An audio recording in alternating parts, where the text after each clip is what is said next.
Meron tayo ditong ficus mga kabonsai at ito na siya pagkatapos ng first workshop. Good day mga kabonsai, meron tayo ngayong client na gusto magpaayos nitong alaga nilang ficus. Itong klase ng halaman na to mga kabonsai ay family ng mga balite. Kung makikita nyo naman ay sobrang lakas nito dahil sa aerial roots. Kaya tara, kunin na natin. Kaya dito inumpisahan ko ng putulin yung mga aerial roots na lumabas sa paso. At yun mga kabonsai, tapos na nating tanggalin yung pagkakakapit niya sa pader.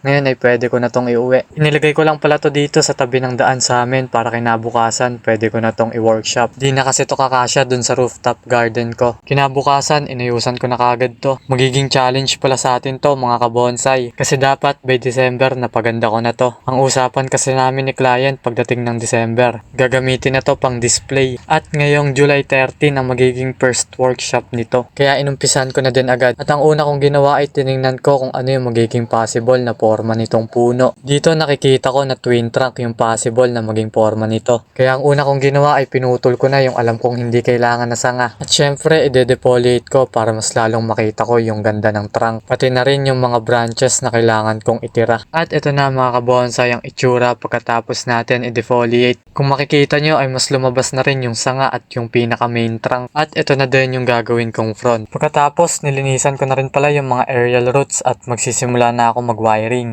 At pinilipit ko na din to para humarap sa atin yung magiging apex. At kung makikita nyo mga kabonsai, nagkaroon ng sayaw yung kaninang tuwid na sanga. At ito na ang kinalabasan ng part 1 ng pag-aayos natin dito sa ficus na to. After 1 month ay gagawan ulit natin to ng video. Kahit papaano mga kabonsai ay nalatagan natin to ng mga sanga. At hopefully next month mas dumami pa yung mga sanga nito, para mas madami na tayong may layout. Dahil sa project natin na to, meron na lang tayong mahigit 5 buwan para mapaganda to. Kaya tututukan talaga natin to. At yun lang, abangan yung update dito mga kabonsai. Maraming salamat sa panonood.